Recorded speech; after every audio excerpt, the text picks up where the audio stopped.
You meet a man. It feels real, like something you've been waiting for. But then he pulls away. He becomes cold, distant, confusing.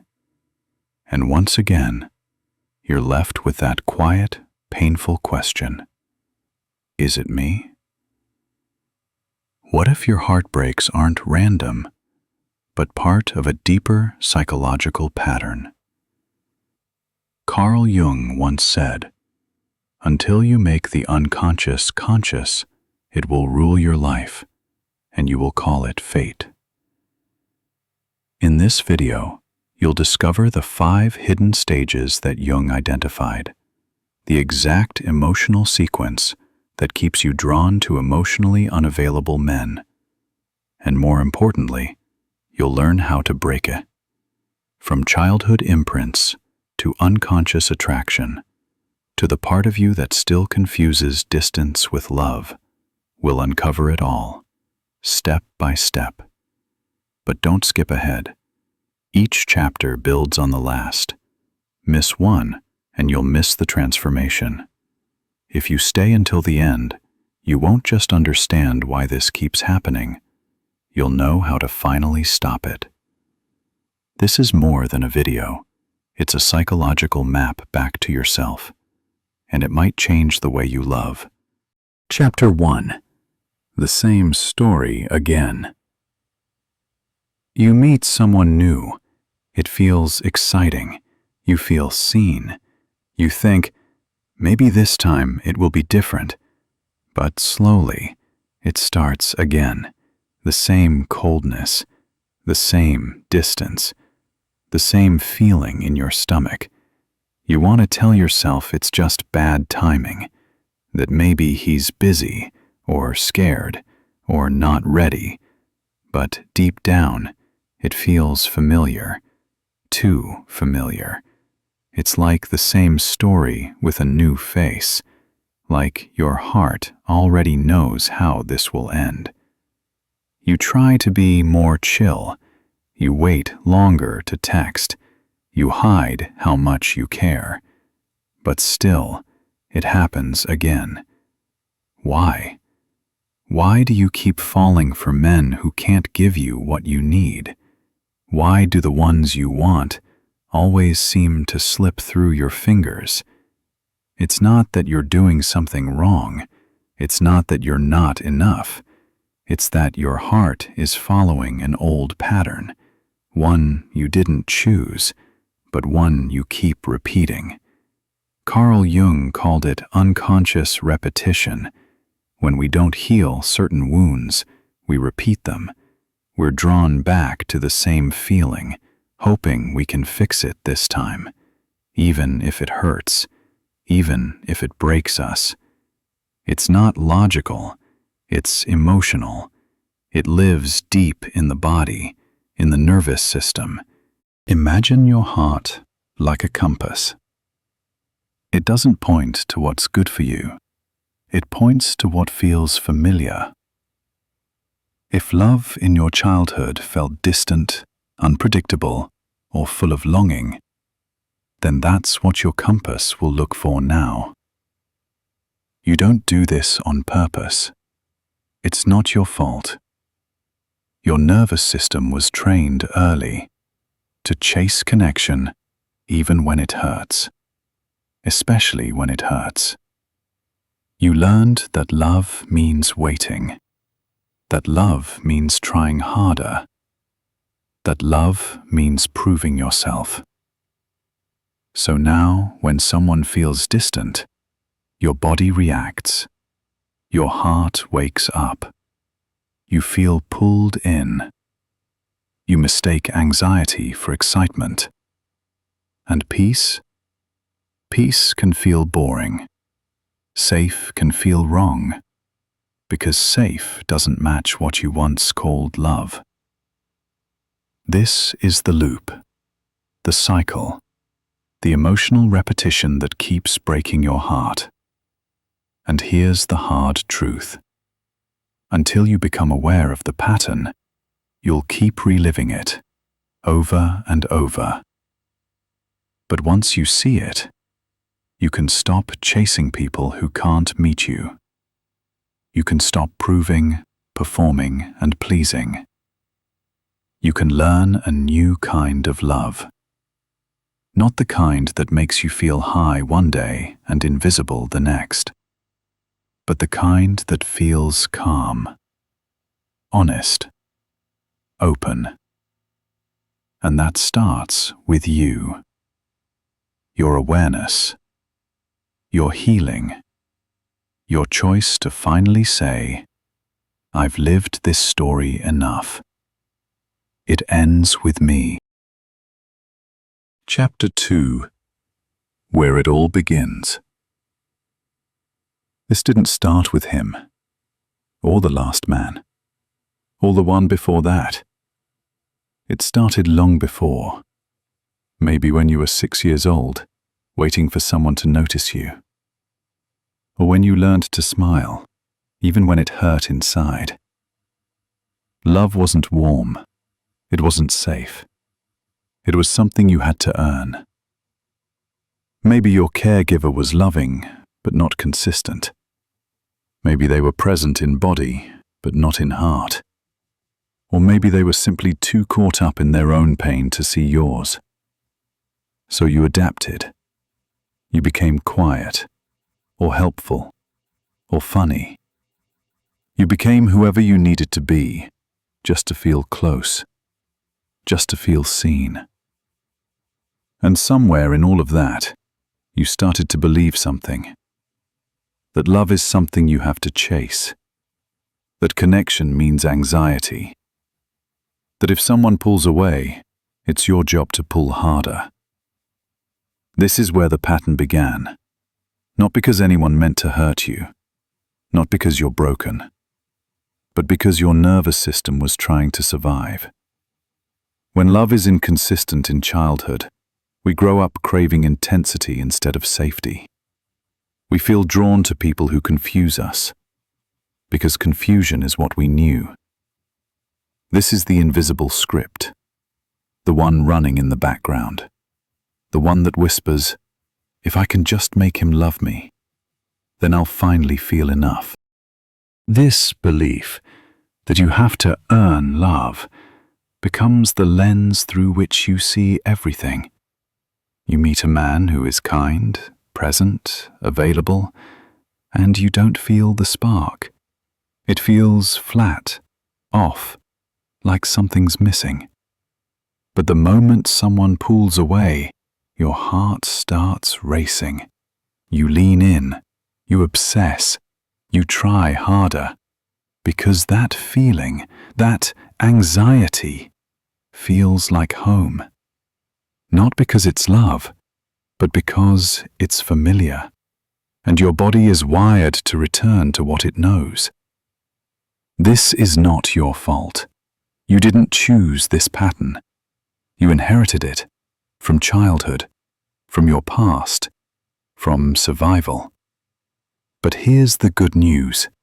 What was learned can be unlearned. When you see the script, you can start to change it. You can stop chasing people who make you anxious and start choosing people who make you feel calm. It takes time. It takes self-compassion. It takes learning how to feel safe without chaos. But it's possible. And it starts by understanding this truth. Love isn't supposed to feel like a test. You don't have to prove your worth. You don't have to earn someone's care. You were worthy of love the whole time. Chapter 3. The part of you don't want to see. If you want to keep learning how to break this pattern and feel safe in love, make sure to subscribe. There's more coming, and I'd love to walk this journey with you. Chapter 3. Have you ever said, "I just want a kind, stable man who treats me well," then pushed him away the moment he showed up? Or felt bored when a guy was too available, but obsessed when he felt distant? It doesn't make sense. You say you want love, real love, but something inside you runs from it. Why? Because deep inside, there's a hidden part of you, a part you don't see, but that drives everything. Carl Jung called it the shadow. It's made of the parts of us we've rejected, ignored, or buried. The fear, the shame, the belief that you're not lovable unless you earn it. You don't see this part clearly, but it's always there, and it's choosing your partners for you. You say you want peace, but your shadow still craves chaos. You say you want connection, but your shadow fears being seen. Because being seen means being vulnerable. It means showing the parts of you you've tried to hide for years. So when someone gets too close, you pull away, or sabotage it, or suddenly feel like it's not right. Your shadow isn't evil.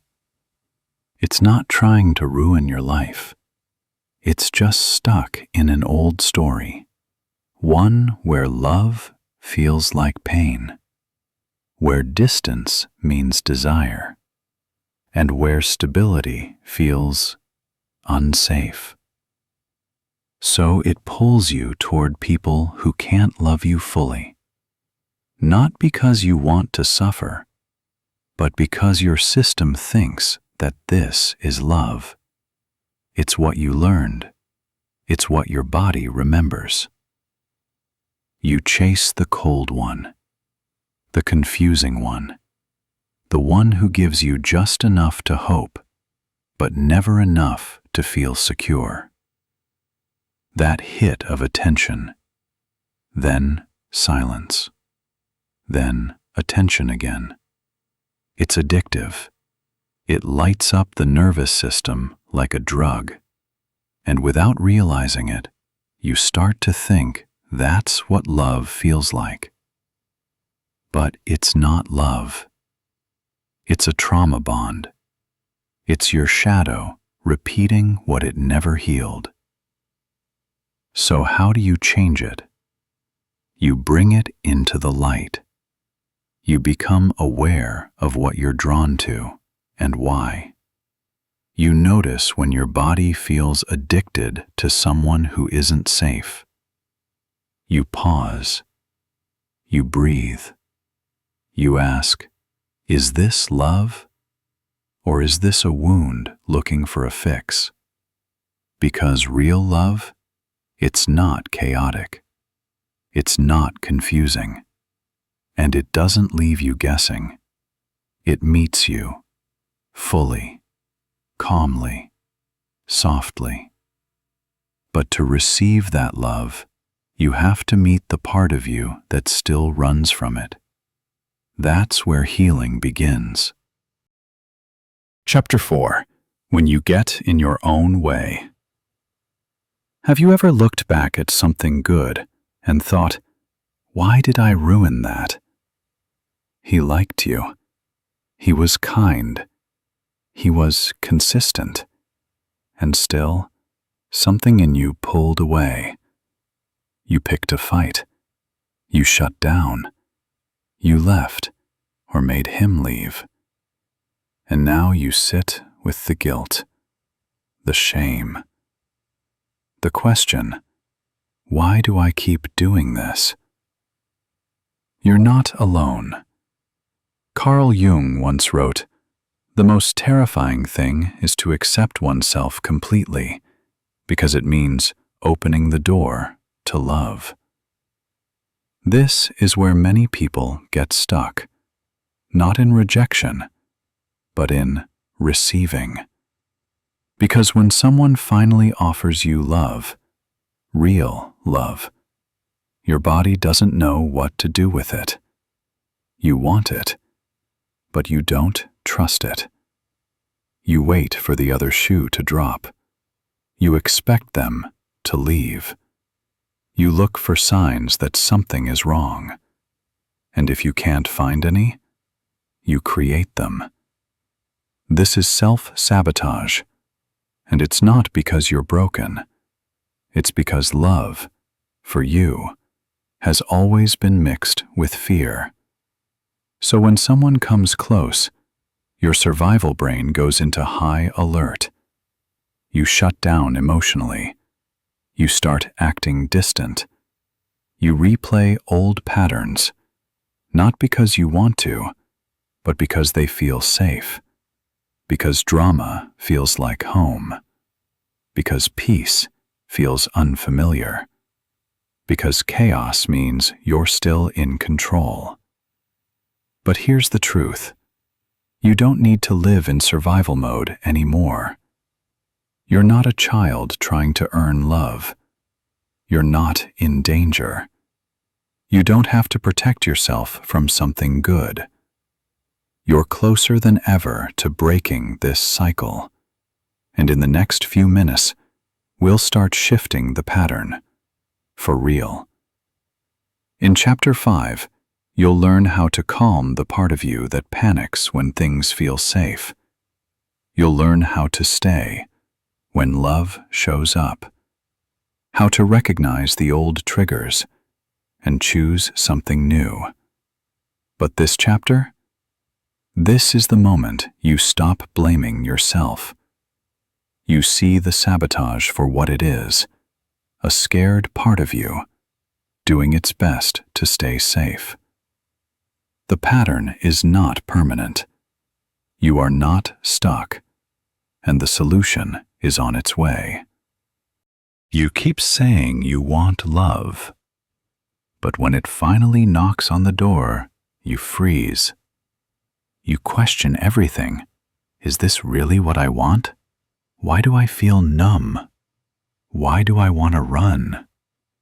It doesn't make sense to your mind, but your body remembers what love used to feel like. Unpredictable, unstable, painful. And now, anything that feels calm or steady feels wrong. This is why you pull away. This is why you sabotage. Not because you're afraid of being unloved, but because deep down, you're afraid of being fully seen. Because what if they get close and don't like what they find? What if you open your heart and they leave? So instead of waiting for rejection, you reject first. You disappear. You create distance. You become cold, just like the people who once hurt you.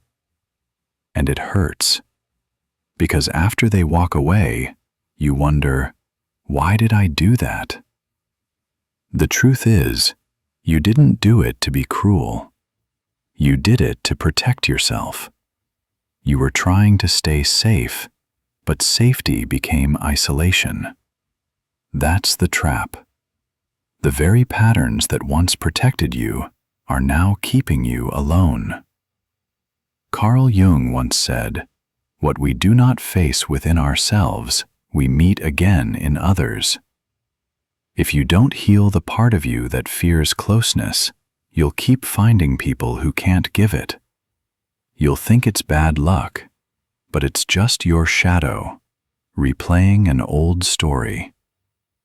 But here's the shift. Once you become aware of this, you can choose something new. You can notice the urge to push love away and pause. You can sit with the discomfort. You can breathe through the fear. And little by little, you can stay. Stay when it feels too calm. Stay when your mind tells you it's boring. Stay when your body screams that it's not safe. Because real love, it isn't adrenaline. It's not a roller coaster. It's quiet. It's warm. It's patient. And you're not too damaged to receive it. In Chapter 5, you'll finally learn how to retrain your nervous system, how to stop chasing chaos, and how to feel safe in love. You're almost there. Chapter 5. The way out begins here. Take a breath. Because if you've made it this far, you're already changing. You've seen the pattern. You've felt the pain. You've looked at the part of you that pushes love away. And now, you're ready. Ready to break the cycle. Ready to feel safe in love. Ready to come home to yourself. Here's the truth. You don't need to become someone new. You don't need to be healed to be loved. You just need to understand what's happening inside you and learn how to work with it, not against it. Carl Jung once said, "Healing isn't about becoming better. It's about letting go of the idea that you are broken." So let's begin. When you feel drawn to someone who is emotionally unavailable, pause. Notice the pull. Feel the rush in your body. And ask yourself, is this love? Or is this a familiar wound looking for attention? Awareness is the first step. When you see the pattern in real time, you stop being controlled by it. The next step? Regulation. That means calming your nervous system. Because right now, your body associates love with anxiety. So when someone feels safe, your system might say, "This is boring. This isn't real. I don't want this." But what's actually happening is that safety feels unfamiliar. That's why your healing starts in the body. Small things help. Put your hand on your heart. Breathe slowly. Ground your feet to the floor. Say to yourself, "I am safe to feel calm. I am safe to receive love." This may sound simple, but it's powerful. You're creating a new experience of love, one your body can begin to trust. You don't need to force anything. You don't need to chase. You don't need to convince someone to choose you. The right person will feel like peace, not a test. But before they arrive, you get to become that peace for yourself. You'll learn how to build that new foundation, one step at a time. Healing doesn't mean you'll never get triggered again. It means you recognize the trigger and respond with love, not fear. So the next time you feel pulled to chase someone who pulls away, pause. You've been here before. And now, you know what it is. It's the old wound. The part of you that thinks love lives in longing. But this time, you get to choose something else. You don't need to earn love anymore. You don't need to prove your worth. You were always worthy, even before you knew how to ask for love. Now, you start practicing a new story. You reach for people who feel kind. You stay when things feel calm, even if your body wants to run. You let yourself receive, without guilt, without fear. And when that anxious part of you shows up, the one that wants to chase or disappear, you meet it with compassion. You say, "Thank you for trying to protect me, but I don't need to run anymore." This is how you build secure love, not by fixing everything at once, but by taking small steps, by choosing people who are steady, by slowing down when it feels too fast, by speaking up when something feels off, by trusting your no and honoring your yes. It will feel unfamiliar at first, maybe even boring, but over time, your body will learn that peace is not the same as danger. You'll stop craving the high of being wanted and start feeling safe in being valued. You'll stop performing to be chosen and start showing up as you are, No more proving, no more pretending, just presence. Carl Jung once said, "Your vision will become clear only when you look into your own heart. Who looks outside dreams. Who looks inside awakens." You're awakening now. You've done the work. You've seen the truth. You've felt the pain and stayed. And now, you get to choose a new ending. The cycle stops with you. The peace begins with you. And the love you've been waiting for? It's already on its way. And this time, you'll be ready to receive it. If this video spoke to something deep inside you, know this: you are not alone. You are not broken. You are not hard to love. You were simply stuck in an old pattern. But now, you've seen it. You've felt it. And you're starting to rise above it. The version of you who kept chasing pain, she's not the problem. She's the beginning of your healing. This is just the start. If you want to go deeper into attachment, self-worth, inner peace, and love that lasts, subscribe to the channel. There's more coming, more tools, more guidance, more truth. Because the more you understand yourself, the less you settle for anything less than love. And you deserve the kind of love that doesn't make you question your worth.